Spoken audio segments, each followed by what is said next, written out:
Fine. So you all know about dot product, cross product, सारे methods वगैरह याद है? श्योर. फाइन. नाउ थोड़ा सा वार्म अप कर लेते हैं डॉट प्रोडक्ट और क्रॉस प्रोडक्ट का, एंड उसी में फिर एक्स्ट्रा क्वेश्चंस करते जाएंगे. ठीक है. आज कोई खास नया कॉन्सेप्ट नहीं पढ़ना है हमको, बट जो ऑलरेडी कॉन्सेप्ट पढ़ लिया है उसके ऊपर अलग अलग टाइप के वेरिएशंस देखते हैं क्वेश्चंस के. तो मान लो आपको दो वेक्टर दिए हैं P bar plus P bar and Q bar. This is 3i minus 4j plus 5k cap, और ये है 2i minus 1j plus 3k cap. ठीक है. आपको पी बार दिया हुआ है, आपको क्यू बार दिया हुआ है. फाइन. अब मैंने आपको पी बार और क्यू बार जो दिया हुआ है वो कैसा दिया हुआ है? स्प्लिट फॉर्मेट में, आई जे और के फॉर्मेट में. मैं पी बार आपको ऐसे भी दे सकता था कि मान लो ये एक वेक्टर है, इसका नाम है पी बार, इसकी वैल्यू है 10 न्यूटन. ये दूसरा वेक्टर है, इसका नाम है क्यू बार, इसकी वैल्यू है 6 न्यूटन, और दोनों के बीच में एंगल है 60 डिग्री. ठीक है. दोनों के बीच में एंगल कितना है? 60 डिग्री. अब अगर मैं आपको बोलता कि मुझे पी बार और क्यू बार को ऐड करके चाहिए, ठीक है, मुझे किसको किसको ऐड करके चाहिए? पी बार और क्यू बार को ऐड करके चाहिए. मतलब मैं आपसे क्या कह रहा हूं? मैं आपको ये बोल रहा हूं कि पी बार नाम का एक वेक्टर है, वैल्यू कितनी है? 10 न्यूटन. डायरेक्शन क्या है? X axis. अरे हाँ या ना. क्यू बार करके दूसरा वेक्टर है, वैल्यू कितनी है? 6. डायरेक्शन क्या है? एक्स एक्सिस के साथ 60 डिग्री का एंगल बना रहा है. मैं चाहता हूं कि आप मुझे ये दोनों वेक्टर्स को क्या करके दो? ऐड करके दो. मैंने आपको ये एग्जांपल एक पहले भी दिया था कि अगर 5 रुपए में 3 रुपया ऐड किया तो आंसर क्या आएगा? 8 रुपया ही आएगा ना. मतलब क्या? If you add money in money, what you get is money. आया ना. If you have 5 apples plus 2 apples तो क्या आएगा? 7 एप्पल्स. मतलब क्या? If you add apples to apples, what you get is, है ना. उसी तरह अगर आपके पास P एक वेक्टर है, Q एक वेक्टर है, और अगर आप दोनों वेक्टर्स को ऐड कर रहे हो तो दो वेक्टर को ऐड करके जो आंसर आएगा वो भी क्या आएगा? एक वेक्टर ही आएगा. मतलब आप P वेक्टर को Q वेक्टर से जब आप ऐड करोगे आपको आंसर में क्या मिलेगा? R vector. बोलो हाँ या ना. ओके. अब आपको ये जो R वेक्टर मिला, उस वेक्टर के बारे में मैं आपसे 3 चीजें पूछ सकता हूं. पहली चीज मैं आपको क्या पूछूंगा कि इस R वेक्टर का मैग्नीट्यूड क्या है. मतलब मैं आपसे क्या पूछ रहा हूं? R वेक्टर की वैल्यू क्या है, ये पूछ सकता हूं. वैल्यू या फिर मैग्नीट्यूड कैसे मिलता है? अच्छा, R वेक्टर के मैग्नीट्यूड को मैं सिर्फ R लिखूं या R बार लिखूं? सिर्फ R. R वेक्टर है और उसकी वैल्यू क्या है? R. मैग्नीट्यूड के लिए आप ऊपर बार साइन नहीं बनाते, और यहां पर क्या करोगे? P square plus Q square plus 2pq cos theta. P का स्क्वायर मतलब ये क्या है? पी बार मतलब पी वेक्टर, और ये पी है मतलब क्या? उसका. तो इसका मैग्नीट्यूड कितना है? तो अब आप क्या करोगे? 10 का स्क्वायर. क्यू का स्क्वायर मतलब 6 का square. 2 times 10 times 6 times cos of 60 degree. बोलो हाँ या ना. अब मुझे बताओ कॉस 60 क्या होता है? हाँ, तो cos 60 को 1/2 लिखा तो वो वाला 2, ये वाला 2 ही कटेगा ही ना. 10 का स्क्वायर 100, 36, तो ये 100 प्लस 60 160 प्लस 36 कितना? ओ लकी, 196 का रूट निकलता है. मतलब आपको क्या मिला कि ये जो R नाम का वेक्टर आया उसकी वैल्यू कितनी है? ये मैंने आपसे पहली चीज पूछी और आपने उसका जवाब दे दिया. बोलो हाँ या ना. मैं आपसे दूसरा क्या पूछ सकता हूं कि वो R वेक्टर है ना, मुझे ड्रॉ करके चाहिए. ड्रॉ मतलब क्या? मैं बोल रहा हूं मुझे विजुअलाइज करना है, मुझे देखना है कि वो है कहां पर. क्या मैं P को देख पा रहा हूं? क्या मैं Q को देख पा रहा हूं? तो मुझे अभी R को भी देखना है. अब ड्रॉ करके दो. I want to see R. तो क्या आप उसको ड्रॉ कर सकते हो? कर सकते हैं. कैसे कर सकते हैं? पैरेललोग्राम बना दो. यहां पर है P बार तो उसको पैरेलल एक लाइन बना दो. यहाँ पर है क्यू बार, उसको पैरेलल एक लाइन बना दो। बोलो हाँ या ना। ये जो पैरेलल लाइन बने जस्ट मेक इट डॉटेड। ठीक है, क्या एक पैरेललोग्राम कंप्लीट हो गया। और अभी अगर आपको आर बार को ड्रॉ करना है तो कहां पर ड्रॉ करोगे आप? Along the diagonal. तो ये आपने बना लिया। बोलो हाँ या ना। So this becomes what, tell me. ये मैंने आर वेक्टर को भी ड्रॉ कर दिया। Are you getting it? मैं आपसे तीसरा सवाल क्या पूछ सकता था कि ये जो आर वेक्टर बना मुझे उसके भी एंगल्स चाहिए। अरे यार, क्या यहाँ पर एक एंगल बन रहा है? मान लो ये है अल्फा। क्या यहाँ पर एक एंगल बन रहा है? मान लो वो एंगल कितना है? मैं आपसे पूछ रहा हूँ मुझे आर वेक्टर का क्या चाहिए। अगर आपको एंगल चाहिए तो अब वापस दो सवाल बनते हैं। एंगल किसके साथ चाहिए? आप बोल दो पी बार के साथ। आप क्या बोल सकते हो? एंगल चाहिए विथ क्यू। दो ही चीज पूछेंगे ना, या तो पी के साथ पूछेंगे या तो। अब अगर मैं आपको एंगल पूछ रहा हूं पी के साथ तो आप क्या बोलोगे? बोलो tan alpha is what, tell me. Angle with P मतलब क्या? ऊपर क्या? Q upon, good. And with Q bar क्या बनेगा? बोलो। एंगल क्यू के साथ है ना, तो क्यू अकेला एक बार और ऊपर आएगा पी साइन थीटा, इधर आएगा पी। बोलो हाँ या ना। अब उसमें वैल्यू डालना वगैरह वगैरह वगैरह वो सॉल्व करना वो आपको आता है। Do you agree? तो मैं आर के बारे में तीन ही चीज पूछ सकता हूं। मैंने आपसे पूछ ली, वैल्यू आपने बता दी। मैंने बोला आप मुझे ड्रॉ करके दो, मुझे उसको विजुअलाइज करना है, मैं उसको देखना चाहता हूं। तो आर बार हो गया, आपने ड्रॉ कर दिया पैरेललोग्राम से। मैं आपसे और क्या पूछ लूंगा कि आर का एंगल क्या बनता है पी के साथ, आपने वो बता दिया। मैंने पूछा आर का एंगल क्या बनता है क्यू के साथ, आपने वो भी बता दिया। आया ना? इसके ऊपर वहां पर कोई क्वेश्चन बन ही नहीं सकता। हो गया यार, इसके बाहर का कोई क्या पूछ लेगा। आपने वैल्यू पूछी, मैंने बता दिया। आपने एंगल पूछा, मैंने बता दिया। आपने बोला ड्रॉ करके दो, मैंने वो भी कर दिया। इसके ऊपर अब कुछ हो नहीं सकता for that case. Are you getting it? अच्छा, ये जो आपने फॉर्मूला बनाया, ये फॉर्मूला आपको क्या देता है? मैग्नीट्यूड ऑफ द, ये क्या है? Magnitude of resultant vector. What is R, tell me. Magnitude of the resultant vector. ये सही है? ओके सुनीता, बोर्ड पे ध्यान दो। इसलिए आती हूं यहां पे। क्या है हाथों में? बेवकूफी मत करो, फिर कुछ समझ में आएगा नहीं, फिर घर जाके फिर वापस वही पूरा वीडियो देखना पड़ेगा। Is that sensible? 1.5 घंटा लेक्चर भी बैठो, फिर घर जाके 1.5 घंटा वीडियो भी देखो। मत करो ऐसी बेवकूफी, पढ़ाई में ध्यान दो। या तो what is this R, tell me. Magnitude of the resultant vector. ये सब सही है? अच्छा, इसके अपने को स्पेशल केसेस पता है। स्पेशल केसेस कितने किए थे हमने?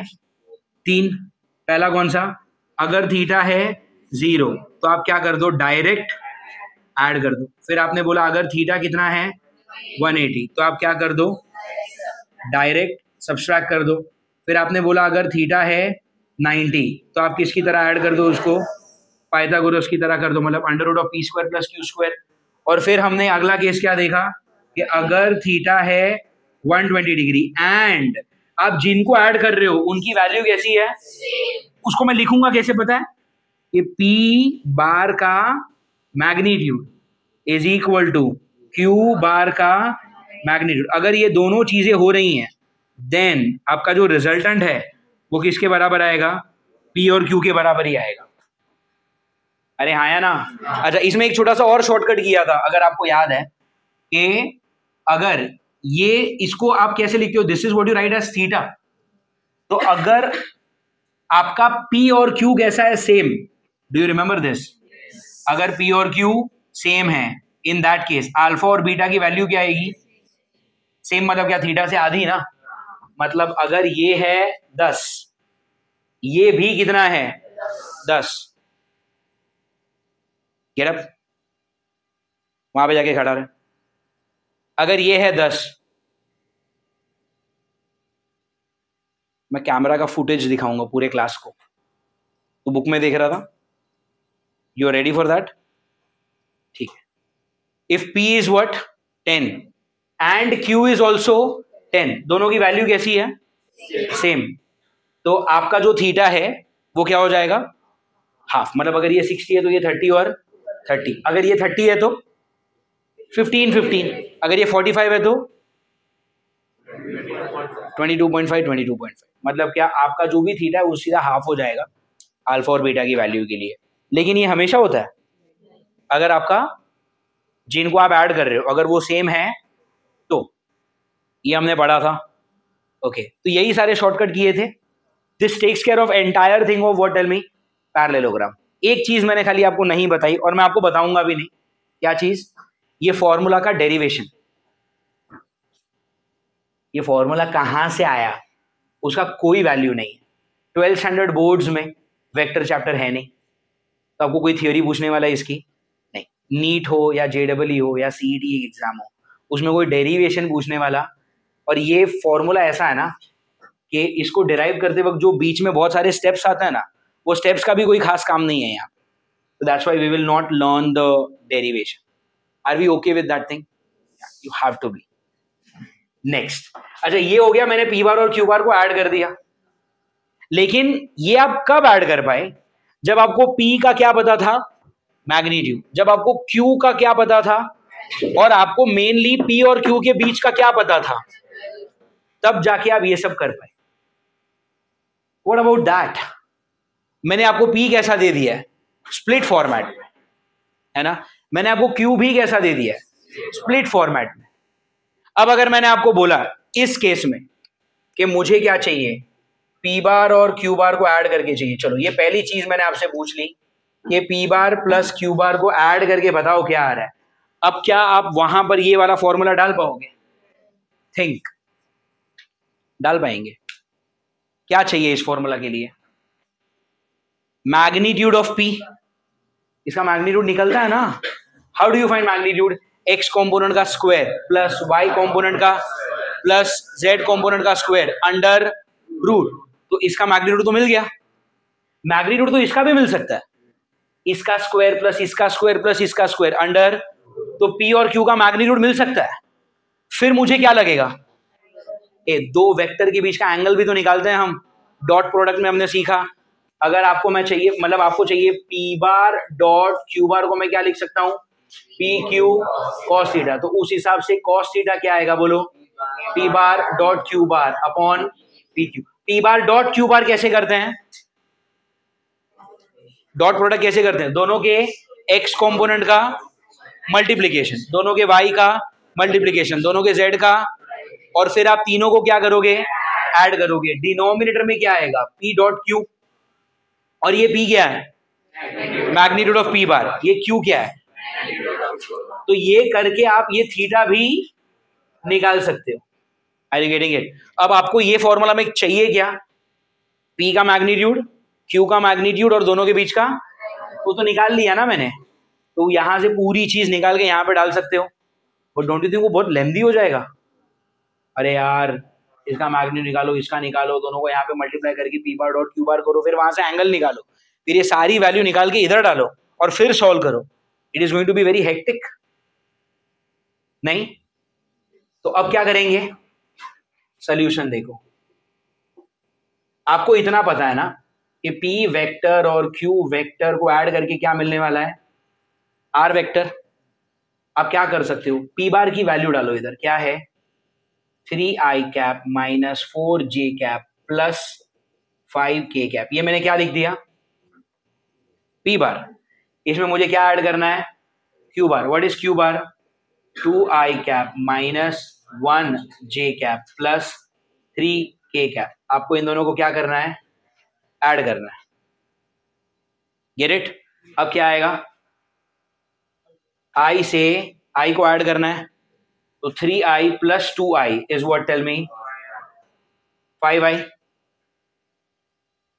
माइनस 4j और माइनस 1j, माइनस 4 माइनस 1 कितना, minus 5j। Are you getting it? और ये क्या है, 5 प्लस 3 कितना, 8k कैप। और ये आपने क्या बना लिया, R बार बना लिया, मतलब ये R वेक्टर आ गया। बट अब आप ये सोचोगे कि सर आपने तो बोला था ऐसे डायरेक्ट नॉर्मल मैथ्स की तरह इसको ऐड, तो आप क्यों कर रहे हो फिर? मैं नॉर्मल मैथ्स की तरह ऐड नहीं कर रहा। आपने यहाँ पर मुझे एक शॉर्टकट बताया था कि जब भी थीटा कैसा होगा आप वेक्टर्स को क्या कर सकते हो। मुझे एक बात बताओ, what do you mean bye I cap? I cap होता है एक्स एक्सिस, तो ये एक्स एक्सिस पे वैल्यू कितनी है? 3। ये भी तो एक्स एक्सिस है, आई है ना, और उस पे वैल्यू कितनी है? तो ये भी एक्स एक्सिस पे, ये भी एक्स एक्सिस पे। अरे दोनों एक्स एक्सिस पर है ना, तो दोनों के बीच में एंगल कितना हुआ? तो डायरेक्ट ऐड कर सकता हूं, तो वही तो किया, 3 और 2 5। Are you getting it? ये क्या है? -4j का मतलब क्या हुआ? Negative Y axis. अरे यार, और ये क्या है? -1j क्या है? ये भी नेगेटिव वाई एक्सिस, तो ये भी नेगेटिव वाई एक्सिस, ये भी नेगेटिव वाई एक्सिस पे, तो दोनों का डायरेक्शन क्या हुआ? मतलब सेम डायरेक्शन ना, थीटा 0, तो डायरेक्ट ऐड कर सकता हूँ, वही तो किया, ये 4 और ये 1 5। Are you getting it? और ये के कैप का मतलब क्या हुआ? जेड एक्सिस, ये भी क्या है? तो ये 5 है, ये 3 है, दोनों भी जेड एक्सिस पर है, दोनों का डायरेक्शन सेम हुआ, तो मैं उनको भी डायरेक्ट क्या कर सकता हूँ? ऐड कर सकता हूँ, तो वही तो किया, ये 5 वो 3, मतलब ये टोटल कितना हो गया? 8। तो am I doing anything wrong? Direct add करना अलाउड है। कब अलाउड है? जब थीटा 0, तो थीटा 0 तो है ना, वही तो मैं कर रहा हूँ direct add. Are you understanding? Okay, ये मुझे क्या मिला पता है? ये मुझे मिला आर वेक्टर मिला, ये मुझे क्या मिला? आर। अब मुझे चाहिए सिर्फ आर। आर वेक्टर और आर में फर्क क्या है? आर वेक्टर मतलब क्या? आप मुझे पूरा आई जे के सब बता रहे हो, मुझे सिर्फ चाहिए, तो क्या करेंगे बोलो? एक्स कॉम्पोनेंट का स्क्वायर प्लस, एक्चुअली इधर आपको क्या लिखना चाहिए पता है? -5 का स्क्वायर, बट -5 का स्क्वायर भी तो वही आएगा जो 5 का स्क्वायर, और यहाँ पर क्या आएगा? 8 का स्क्वायर। कितना हो गया ये? 25 25, और ये 64, 50 + 64 114, 114 ना? No no no, 104। अरे 64 + 50 = 104। अगर ये 100 होता तो मैं √10 लिखता, 100 से थोड़ा सा बड़ा है, तो इसको भी 10 से हल्का सा बड़ा, 10.1 10.2 कुछ तो लिख दो, that is okay. Get it? 10.1 10.2। क्या आपको ये समझ में आ रहा है? इसमें कोई डाउट? तो ये क्या किया आपने? ये कब यूज करोगे? √p² + q² + 2pq cos theta, ये तब यूज करो ना जब p का मैग्नीट्यूड पता है, q का मैग्नीट्यूड पता है, दोनों के बीच का एंगल पता है। 6 + 5 = 11, सॉरी सही लिखा था मैंने, 114 114 10.5 कर दो, 121 और इसके बीच में है ना। Do you understand this? Okay. हाँ, तो मैं ये कह रहा था, जब आपको p वेक्टर का मैग्नीट्यूड पता है, जब q वेक्टर का मैग्नीट्यूड पता है, जब उनके बीच का एंगल पता है, तो फिर ये चीजें यूज करनी सेंसिबल बनेगी, है ना। एंड जब आपको p वेक्टर कैसा पता है? स्प्लिट फॉर्मेट में। जब q वेक्टर पता है कैसा? स्प्लिट फॉर्मेट में। Are you getting it? जब आपको p वेक्टर q वेक्टर का स्प्लिट फॉर्मेट पता है, तो फिर आप क्या कर लो? p bar plus q bar कर लो and take care of the other things. Direct आप ऐड कर सकते हो। क्या आपको ये समझ में आ रहा है? इसके अलावा अगर यहां पर मैं आपको पूछता हूं इसी क्वेश्चन में कि p वेक्टर और q वेक्टर को सब्ट्रैक्ट करके चाहिए, are you getting it? Subtraction कैसे करते हैं बोलो? √p² मतलब क्या? 10 का स्क्वायर प्लस q² मतलब 6 का स्क्वायर -2p q cos 60, है ना। cos 60 और ये 2 कैंसल, ये कितना? 100, ये कितना? 36, ये कितना? 60। 100 में से 60 गया 40, 40 + 36 76। Are you getting it? 76 मतलब क्या? अगर ये 81 होता तो 81 का रूट में 9 लिखता, ये 81 से थोड़ा छोटा है, तो मेरा आंसर भी 9 से थोड़ा सा छोटा आएगा, 8.7। छोड़ दो। क्या आपको ये समझ में आ रहा है? बट व्हाट इफ यहां पर मैंने आपसे पूछा होता p bar minus q bar क्या आएगा? Then what would you do? ये तुमको समझ में आ रहा है? तो आपका आज के लिए पहला क्वेश्चन क्या है? पी बार प्लस क्यू बार। अगर मैंने आपसे पूछा होता कि मुझे पी बार माइनस क्यू बार चाहिए, तो भी आप कर सकते हो। पहले पी बार डाल दो, क्या है? 3i minus 4j plus 5k। अभी इधर माइनस है ना, स्कूल वाली चीज याद है? माइनस होता है तो पूरा साइन चेंज होगा। if there is a minus sign here, all these signs will get changed. तो ये 2i will become what? Tell me. minus 2i. और ये -1 will become what? Tell me. plus 1j. और ये plus 3k will become what? minus 3k. Get it? अब 3i minus 2i is what? only i, है ना? -4j plus 1j minus 3j और +5 -3। Correct. तो ये मुझे क्या मिल गया? ये मुझे मिला p बार और q बार को सब्ट्रैक्ट करके जो वेक्टर बनता है वो वेक्टर है। अरे गेटिंग इट? अगर मुझे इस वेक्टर का भी क्या चाहिए, एक काम करता हूं ना मैं, जैसे यहां पर मैंने p बार और q बार के एडिशन को नाम क्या दे दिया था? r। यहां पर मैं इसको भी तो एक नाम दे सकता हूं। Let me give this name as what? S bar. S for subtraction. समझ में आ रहा है? सब्ट्रैक्शन को मैंने क्या नाम दे दिया? अब अगर मुझे S बार का मैग्नीट्यूड चाहिए तो क्या लिखूंगा मैं यहाँ पे? S. What is S going to be? 1 का स्क्वायर प्लस 3 का स्क्वायर प्लस 2 का square. This is 4 plus 9, 13 and the root is what? Tell me. 14. 3 और 4 के बीच में, 9 और 16 के बीच में है ना? Are you getting it? लिख देते हैं 3.8, 3.7, whatever you feel like. Do you understand this? तो ये हो गया आपका, दोनों को प्लस कैसे करना है, दोनों को माइनस कैसे करना है। क्या आपको ये समझ में आ रहा है? अच्छा, अब अगर यहीं पर मैं आपसे पूछूं दोनों को मल्टीप्लाई कर दो, क्या मल्टीप्लीकेशन सही वर्ड है? मल्टीप्लीकेशन दो टाइप की होता है, एक होता है डॉट वाला मल्टीप्लीकेशन, एक होता है, मैं आपको सिर्फ मल्टीप्लीकेशन बोलूंगा मतलब मैं इनकम्प्लीट हूं, आया ना? Then in that case I will have to tell you which product I want you to find out. So let's say if I tell you do p bar dot q bar, how will you do? pq bar. उसकी क्या जरूरत है? Theta किधर मालूम है? अरे वो तो p bar dot q bar क्या होता है? pq cos theta. वो तो आप डेफिनेशन बता रहे हो ना, मैं डेफिनेशन नहीं पूछ रहा, मेरे को ये सॉल्व करके चाहिए। क्या लिखोगे? 3 इंटू 2, फिर -4 इंटू -1 और 5 इंटू 3, और इन सबको ये कितना? 6 और 4 10 और 5 सॉरी 15। ये हो गया आपका p बार डॉट q बार। समझ में आ रहा है? अब अगर मैंने आपसे पूछा p बार क्रॉस q बार करके तो क्या करोगे बोलो? ऊपर i j के, p बार मतलब क्या? p का मैग्नीट्यूड, अरे p का मैग्नीट्यूड नहीं, सॉरी, p के कंपोनेंट्स लिखोगे ना पहले। p के कंपोनेंट्स क्या है? 3 -4 5। q बार मतलब 2 -1 एंड 3। बोलो हाँ या ना? फिर ये सब पता है आपको आगे क्या करना है। यहाँ पर क्या करोगे? प्लस माइनस, तो पहले क्या बोलो? i है मतलब इसको हाइड कर दोगे, कितना? -4 इंटू 3 -12, -5 इंटू -1 -5, माइनस माइनस -12 और ये 5 -7, डायरेक्ट लिख दूं -7 आई कैप। बोलो हाँ या ना? अब j खुद कैसा होता है?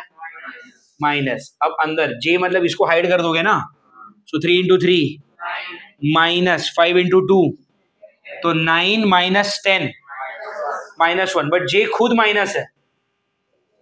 अरे यार इधर ऐसा -1 लिखोगे ना तो माइनस माइनस और 1 लिखो मत लिखो सब एक ही बात है। Are you getting it? संस्कृति ध्यान है। और लास्ट में क्या आएगा बोलो? के के साथ क्या आएगा? -3 -8, तो ये माइनस माइनस प्लस हो गया, तो ये -3 + 8 + 5, तो इधर क्या हो जाएगा बोलो? 5k cap. Do you understand? अब this is what, tell me, P bar cross Q bar is. बोलो इसमें कोई डाउट है? पक्का? ये क्या है? P bar cross Q bar. ठीक है, अब अगर आप मुझसे पूछते कि P bar cross Q bar, क्या मैं आपको ऐसा बोल सकता हूं P bar cross Q bar करोगे तो हमेशा एक वेक्टर ही मिलेगा?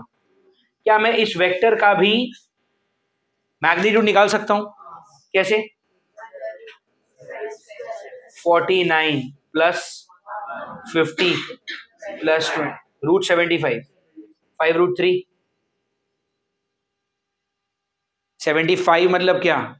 25 इंटू 3 ना, तो 25 में से 5 बाहर आ गया रूट में, 5√3। तो ये मुझे क्या मिला? P bar cross Q bar का मैग्नीट्यूड। क्या मैं आपसे ये पूछ सकता हूं what is Q bar cross P बार? क्या और उसमें इसमें बहुत ज्यादा फर्क पड़ेगा? मैं डायरेक्ट ही लिख देता हूं, क्यू बार क्रॉस पी बार क्या आने वाला है? -7 का क्या हो जाएगा बोलो? 7i। Very good. And are you getting it? And अगर मैंने आपसे पूछा कि मुझे Q bar cross P bar का मैग्नीट्यूड चाहिए, मैग्नीट्यूड सेम आता है, उसको तो सॉल्व करने की भी जरूरत नहीं है। Do you all agree? पक्का? ओके। फिर ये मैंने क्या निकाल लिया? मैंने आपको बता दिया कि क्यू बार और पी बार को मल्टीप्लाई करने के दो तरीके, डॉट वाला और क्रॉस वाला। क्रॉस में दो, इसको इससे मल्टीप्लाई करो, फिर जगह चेंज कर दो, इसको इससे मल्टीप्लाई करो, उससे सिर्फ प्लस माइनस का ही फर्क पड़ता है। Do you all agree? ठीक है। फिर मैं आपसे और क्या पूछ सकता हूं? मैं आपसे पूछ सकता हूं, चलो ये भी पूछ सकता हूं, find theta between P bar and Q bar. मैं आपसे पूछ सकता हूं ना कि दोनों के बीच में एंगल क्या है, वो बता दो। एंगल कैसे मिलता है? पी बार dot Q bar upon P Q. तो यहां से कॉस थीटा क्या आ गया बोलो? पी बार dot Q bar upon P बार डॉट क्यू बार। मैं निकाल लिया ऑलरेडी मैंने। Do you get it? तो अगर मैं पी बार डॉट क्यू बार कर रहा हूं तो न्यूमरेटर तो मेरा सॉर्टेड है। कितना आ रहा है न्यूमरेटर तुम्हारा?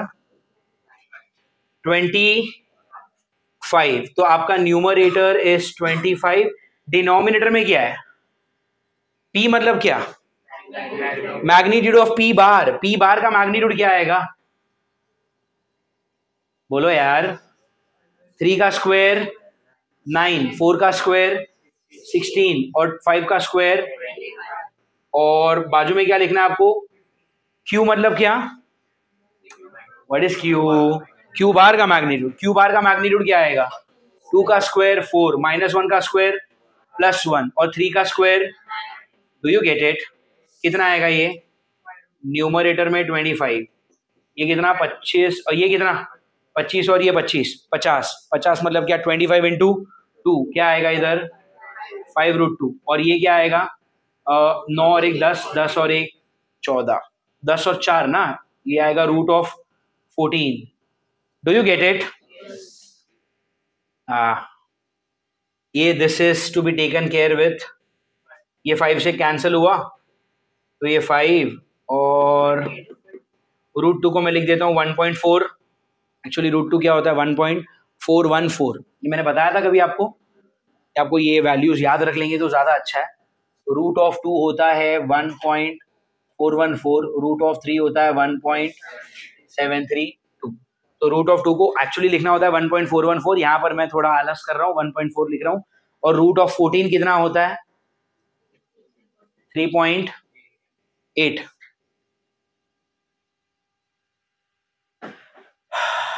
Yes, 3.8। Do you get it? ठीक है। न्यूमरेटर, अच्छा लेफ्ट साइड पे क्या है तुम्हारे पास? Cos theta. ऊपर क्या है तुम्हारे पास? 5। 14 8s are how much? 116? No, 112।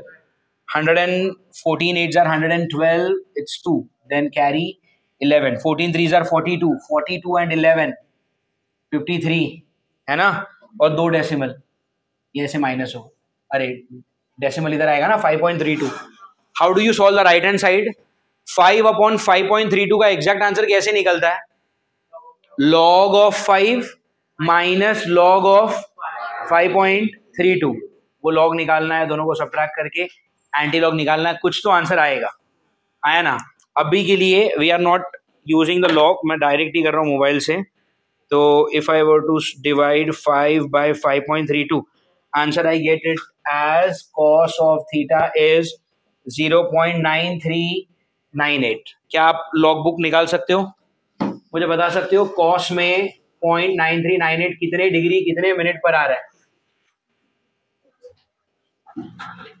9398। Get me a number exact और द क्लोजेस्ट टू 9398। एग्जैक्ट मिला तो बहुत अच्छी बात है, एग्जैक्ट नहीं मिल रहा 939, इट्स फाइन। कितने डिग्री कितने मिनट है? 20 डिग्री 0 मिनट्स, मतलब वही ना 20 डिग्री। तो आपको मिल गया ना दोनों के बीच में एंगल क्या है, समझ में आ रहा है? तो ये दोनों के बीच में मुझे एंगल भी मिल गया। और क्या पूछ सकते हैं ये लोग आपसे? दोनों को ऐड करके हो गया, सबट्रैक्ट करके हो गया, डॉट प्रोडक्ट हो गया, क्रॉस में दोनों हो गए, दोनों के बीच का एंगल निकाल दिया। और आपसे क्या पूछ सकते हैं? सिंपल सी चीजें पूछ सकते हैं, ज्यादा इसमें कोई दिमाग लगाने वाली बात नहीं है। आपसे पूछ सकते हैं फाइंड 2p बार। क्या पूछ सकते हैं आपसे? What do you mean bye 2p bar? You have p बार, तो 2p बार क्या होगा? Multiply through out by 2। तो 2p बार क्या हो गया बोलो? 6i। अरे वो जो p बार है उसी को पूरा 2 से मल्टीप्लाई कर दो ना, तो 3 का क्या लिखोगे? 6, -4 का -8 और 5 का खत्म। ये क्या हो गया? 2p बार। और क्या पूछ सकते हैं? कुछ भी, मतलब फाइंड 3q बार। तो इसका मतलब क्या? q बार को 3 से मल्टीप्लाई कर दो, कितना हो गया? 6i -3j। लो, ये मैंने क्या कर दिया? पूरा 3 से मल्टीप्लाई कर दिया। अभी ऐसे हजारों क्वेश्चन पूछ सकता हूँ ना, p को 4 से मल्टीप्लाई करो, q को 2 से मल्टीप्लाई करो। ये एंडलेस है यार, 5, 6, 10, 12, 15 किसी से भी मल्टीप्लाई करने बोल सकते हैं। समझ में आ रहा है? सारे क्वेश्चन करने हैं? नहीं, करने भी नहीं वाला मैं, बट तुम समझ गए ना। अच्छा, अगला क्या पूछ सकते हैं आपसे? ऐसा बोल देंगे फाइंड कुछ भी, मतलब जैसे 3p बार -4q बार। कर लोगे? क्या करना चाहते हैं वो लोग? अभी पहले पूरे p बार को 3 से मल्टीप्लाई करो, फिर q बार को 4 से मल्टीप्लाई करो, फिर दोनों को सब्ट्रैक्ट कर देना। कर सकते हैं? फिर और क्या पूछ सकते हैं? यहाँ पे 10th क्वेश्चन ऐसा पूछ सकते हैं फाइंड 3p बार प्लस 2q बार। ये क्या है? पहले p बार को 3 से मल्टीप्लाई करो, फिर q बार को 2 से मल्टीप्लाई करो, फिर दोनों को ऐड और सब्ट्रैक्ट करना तो आता ही है, ये कोई नई बात नहीं है। Do you all get it? समझ में आ रहा है? पक्का? सो ये हो गए 10 टाइप के क्वेश्चन, और 3 टाइप के और क्वेश्चन बन सकते हैं, but I am short of space, मेरे पास जगह नहीं लिखने के लिए। तो पहले आप लोग ये कॉपी कर लो, फिर इसमें और 3-4 क्वेश्चन ऐड कर देंगे। क्या तुम लोगों को समझ में आ रहा है? श्योर? फाइन। रैन पॉज कर दे बेटा, और ये लिख लो सब लोग। चलो, मैं एक छोटा सा ब्रेक लेने जा रहा था पानी पीने के लिए, बट रैन ने एक और टाइप का क्वेश्चन बताया जो मैं भूल गया था।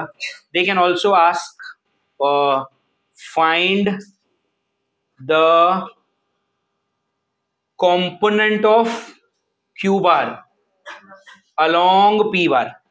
ये भी तो पूछ सकते हैं, मेरे को नहीं आया। Next time I am making a paper, me and Ran are sitting together. ये भी तो पूछ सकते हैं ना यार, एक q का कंपोनेंट निकालो जो p के अलोंग है। क्या पूछ रहा हूं मैं आपसे? कंपोनेंट किसका है? कंपोनेंट किसका है? q का कंपोनेंट है ना, मतलब अलोंग p, मतलब q का कंपोनेंट हुआ ना। तो क्या पूछ रहा हूं मैं आपसे? q cos theta. What is q cos theta? p bar dot q bar upon, very good. अब p बार डॉट q बार क्या है? ये अपन कर चुके ना उधर स्टेप नंबर 3 में। स्टेप 3 देखो यार, p बार डॉट q बार कितना है? 25 अपॉन p। p का मैग्नीट्यूड क्या था? ये रहा। p का मैग्नीट्यूड कितना है? 5√2। तो यहाँ पे क्या आएगा? 5√2। तो ये 5 से कटेगा, कितना आ गया? 5 अपॉन, आपको चाहिए तो आप रैशनलाइज कर सकते हो। अरे मल्टीप्लाई डिवाइड बाई √2 यार, तो ऊपर क्या हो जाएगा? 5√2 अपॉन 2, 2.5√2 करना है तो करो, नहीं तो इधर छोड़ दो, कोई फर्क नहीं पड़ता। समझ में आ रहा है आपको? ठीक है, ये पूछ सकते हैं। और क्या पूछ सकते हैं आपको? हाँ, ये भी तो पूछ सकते हैं, find the component of P bar along, तो ये क्या हो गया? P cos theta which will be P bar dot Q bar, वो पूछ लिया तो वो भी आंसर आ गया। अरे हाँ या ना? तो ये 11 के बाद 12th खुद से लिखोगे। इधर क्या लिख रहा हूं मैं? DIY, do it yourself. ये ठीक है, तो ये 12th वाला खुद से कर लेना। फिर और क्या पूछ सकते हैं? और एक चीज पूछ सकते हैं। चलो अभी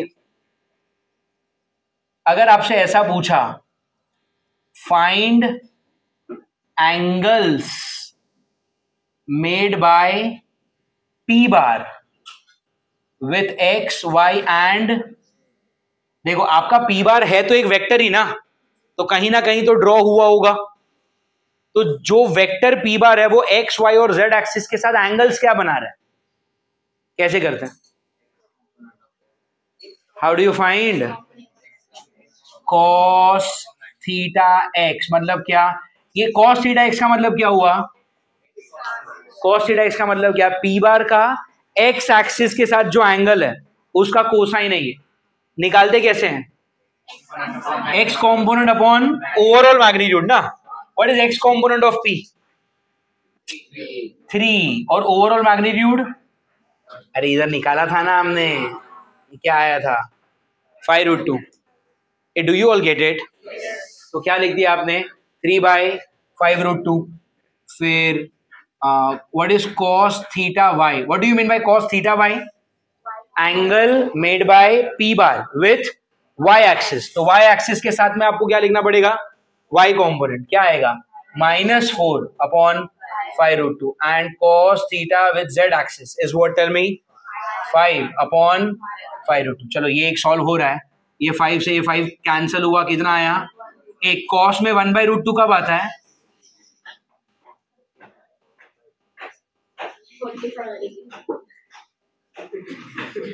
cos में 1/√2 कब आता है? 45 डिग्री। तो पी बार का z एक्सिस के साथ एंगल कितना है? 45 डिग्री। आया ना? ये मैंने पी बार का एंगल निकाला एक्स वाई और z के साथ। 14th क्वेश्चन क्या होगा?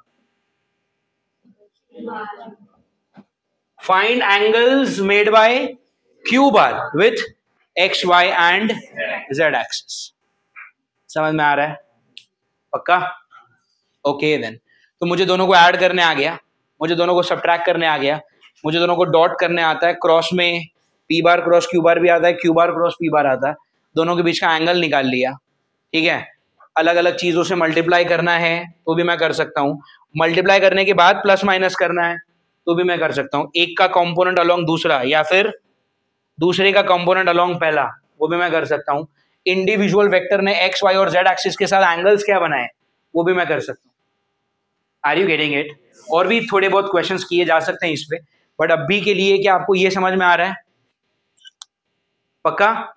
सो these are the 14 questions that for now I expect you all to write in the notebook, and don't just write it for the sake of writing in the notebook. Always remember, copying from the board is, never forget that. Fine, अब लिख दो। अब तू pause कर दे, अब मैं पानी P के आ रहा हूँ, ठीक है? अब कोई नया क्वेश्चन।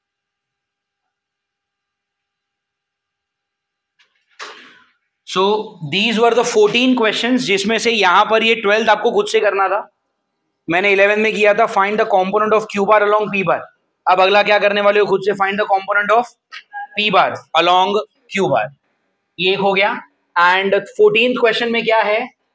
13th में क्या था? Find angles made by P bar with X Y and Z axis. 14th question में क्या होगा? Find the angles made by Q bar with X Y and Z axis. बोलो हाँ या ना? ठीक है, तो ये चीजें हो गई up to question number 14। Now I want to solve 2 more questions for today. इसी को कल भी कंटिन्यू करेंगे, अभी के लिए मुझे 2 और क्वेश्चन सॉल्व करने हैं, बट वो 2 क्वेश्चंस के लिए एक छोटा सा कॉन्सेप्ट पढ़ना पड़ेगा. Stop writing all of you, ये एज इट इज रहने वाला है, बाद में लिख लो, ठीक है. सो कॉन्सेप्ट है जो आप ऑलरेडी पढ़ चुके हो. It is called as the concept of unit vector, जिसके लिए लेटर क्या यूज होता है, यू कैप. यूनिट वेक्टर में हम यूजुअली बार नहीं लिखते, है तो वो वेक्टर ही, बट एक स्पेशल वेक्टर है जिसका मैग्नीट्यूड हमेशा कितना होगा, 1. और इसका इस्तेमाल कहां पर करते हो, where do you use that, to find the direction. ये सही है, ओके. अब मान लो मैंने आपको ऐसा लिख कर दिया, F bar is equal to 5, ऐसा लिखता हूं, चलो, 5 newton along positive X axis. क्या मैंने कंप्लीट वेक्टर लिखा है यहां पे? हाँ, एक वेक्टर के पास 2 चीजें होती हैं, क्या होती है, उसका खुद का मैग्नीट्यूड एंड उसका डायरेक्शन. मैग्नीट्यूड है यहां पर 5 न्यूटन. वेदांती इधर ध्यान दो, उधर क्या देख रही हो, और ये क्या लिखा है पीछे, अलोंग पॉजिटिव एक्स एक्सिस. ये क्या है, ये चीज है आपका मैग्नीट्यूड, और ये चीज है आपका, और मैग्नीट्यूड और डायरेक्शन मिलके ही एक वेक्टर पूरा बनता है. क्या मैं इसको ऐसे लिख सकता हूं, 5 न्यूटन का ये 5 अलोंग पॉजिटिव एक्स एक्सिस. इतना ज्यादा वर्बल लैंग्वेज लिखना, उससे अच्छा अपने पास और एक जुगाड़ है ना, आप आई कैप लिख दो, समझने वाला समझ जाएगा. कैसे समझेगा वो, क्योंकि हमने 3 चीजों को डिफाइन कर लिया है. एक्स एक्सिस होगा तो आई कैप, वाई एक्सिस होगा तो जे कैप, और जेड एक्सिस होगा तो, और अगर नेगेटिव एक्स एक्सिस निकला तो माइनस आई, नेगेटिव वाई एक्सिस निकला तो, और अगर नेगेटिव जेड एक्सिस निकला तो. ये कन्वेंशन सेट हो चुके हैं, पूरी दुनिया में यही यूज होता है. अगर आप एक्स एक्सिस पर हो तो आई कैप, नेगेटिव एक्स एक्सिस पर हो तो माइनस आई, पॉजिटिव वाई पर हो तो जे, नेगेटिव वाई पर हो तो, और अगर पॉजिटिव जेड पे हो तो के, और अगर नेगेटिव जेड पर हो तो ये कन्वेंशन है. तो अगर किसी ने भी आई लिखा तो सामने वाला समझ जाएगा. तो मैं यहाँ पे क्या लिखूंगा, F bar is equal to what, tell me, 5 I cap. हाँ, यूनिट चाहिए तो लिख दो पीछे न्यूटन, क्योंकि यूनिट भी तो जरूरी है ना, वो तो आपने मेजरमेंट में किया होगा. अरे हाँ या ना, ओके. तो ये एक एग्जाम्पल हो गया, आप सीधा सीधा यहाँ पर आई कैप लिख पाए क्योंकि मैंने क्या लिखा था, अलोंग पॉजिटिव एक्स एक्सिस. अगर एक्स के जगह पर यहाँ पर वाई होता तो आप आई को क्या कर देते, जे कर देते. और अगर यहां पर पॉजिटिव की जगह पर नेगेटिव होता और वाई की जगह पे जेड होता तो नेगेटिव है इसीलिए माइनस, और जेड है इसीलिए ए कैप, ऐसा लिख देते. बट आप आई जे के सिर्फ तब लिख सकते हो जब आपके पास एक्स वाई और जेड एक्सिस का नाम हो. व्हाट इफ उन्होंने ऐसा लिखा, 5 newton at 30 degree to positive X axis. अब मुझे बताओ, क्या आपका वेक्टर एक्स एक्सिस पर है? नहीं, तो आप आई नहीं लिख सकते. वाई पे नहीं है तो जे नहीं लिख सकते, जेड पर नहीं है तो के नहीं लिख सकते. अब ये कहां पर है, एक्स एक्सिस के साथ 30 डिग्री बना रहा है. आप अगर चाहो तो ऐसा विजुअलाइज कर सकते हो, ये वाई एक्सिस है, ये एक्स एक्सिस है, और एफ बार कहां पर है, यहां पर. कितना एंगल बना रहा है, 30 डिग्री एंगल बना रहा है. आया ना क्या ये समझ में आ रहा है आपको? तो अब क्या करेंगे, आज 30 degree to positive X axis है, मैं यहां पर आई जे के अब लिख नहीं सकता, बट मुझे पीछे डायरेक्शन तो देना ही पड़ेगा ना. तो अब क्या करूं मैं, एक्स होता तो आई लिखता, वाई होता तो जे लिखता, जेड होता तो के लिखता, बट अभी तो कुछ है ही नहीं, तो कुछ तो लिखना पड़ेगा. तो जब आपका एक्स वाई जेड फिक्स नहीं होता तो आप क्या लिख देते हो पीछे, यू कैप लिख देते हो. ये हमने पहले पढ़ा हुआ है यूनिट वेक्टर में, ये मैं आपको सिर्फ रिवाइज करा रहा हूं कॉन्सेप्ट. ये समझ में आ रहा है? दूसरी बात, क्या मैं ऐसा लिखूं फिर, एफ बार नाम का अगर कोई वेक्टर है तो उस वेक्टर के पास क्या होगा, 2 चीजें, उसका मैग्नीट्यूड और उसका, मैग्नीट्यूड के लिए एफ लिखते हैं हम. अरे यार यहां पर ये क्या है, पी बार मतलब क्या, पी वेक्टर, बट मैग्नीट्यूड के लिए तो मैं खाली पी लिखता हूं ना. क्यू बार मतलब क्या, क्यू वेक्टर, बट मैग्नीट्यूड के लिए तो सिर्फ क्यू लिखूंगा, तो एफ बार मतलब क्या, एफ वेक्टर, बट मैग्नीट्यूड के लिए मैं क्या लिखूंगा, सिर्फ एफ, और पीछे क्या है, डायरेक्शन, डायरेक्शन मतलब क्या, यू कैप, तो एफ बार क्या हो गया बोलो, एफ यू कैप, अरे हाँ है ना, एफ बार क्या हो गया, एफ यू कैप, ये ठीक है। अब F bar is equal to F U cap, तो फिर यहाँ पे यू कैप क्या हो गया बोलो, F bar upon F. Do you understand, ये हमने पहले लिखा है बुक में, U cap is equal to what, tell me, F bar upon F. I want all of you, जहां पर आपका ये 14th क्वेश्चन खत्म हुआ वहां पर एक नीचे छोटी सी नोट लिखो, वहां पर एक छोटी सी, right on the heading as what, note, note में हेडिंग लिखो यूनिट वेक्टर, नोट में हेडिंग लिखो unit vector, unit vector, unit vector, और वहां पर क्या है लिखो, वहां पे F bar is equal to F times U cap, unit vector F bar is equal to F U. क्या आपको इस लाइन का मतलब समझा, फोर्स का एक वेक्टर है जिसका मैग्नीट्यूड क्या है, एफ, और जिसका डायरेक्शन क्या है, यू कैप, तो यहां से यू कैप क्या बन गया, एफ बार अपॉन एफ बन गया, यस और नो। अब ये हो गया लिखकर, नीचे लिखो, a unit vector is defined as, a unit vector is defined as what, look at the formula. क्या मैं बोल सकता हूं ये एक रेशियो है, किसका रेशियो है ये, एक वेक्टर का उसके खुद के मैग्नीट्यूड के साथ। अरे यार, कोई भी वेक्टर को अगर आपने उसके खुद के मैग्नीट्यूड के साथ क्या कर दिया, डिवाइड कर दिया, तो आपको क्या मिलेगा, लिखो, a unit vector is defined as the ratio of, a unit vector is defined as the ratio of a vector divided, sorry ratio word लिखा है ना, the ratio of a vector to its own magnitude,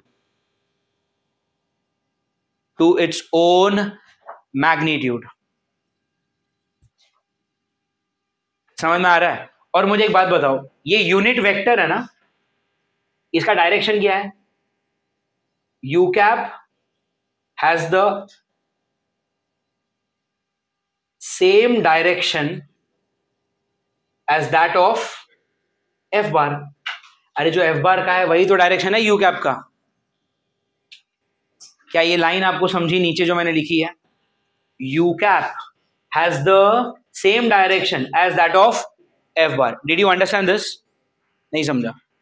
आपने यहां पर क्या लिखा था, सुनो, यहां पे आपने यहां पे लिखा था F bar is what, tell me, find newton along 30 degree to X axis. तो ये एक्चुअली डायरेक्शन किसका है, एफ बार का, और आपने इतने पूरी जगह पर आपने क्या लिखा, तो यू कैप भी तो वही है ना, 30 डिग्री अलोंग एक्स एक्सिस, तो यू कैप का और एफ बार का डायरेक्शन सेम हुआ कि नहीं, तो वही तो लिखा है, U cap has what, tell me, the same direction as that of F bar. Do you get it?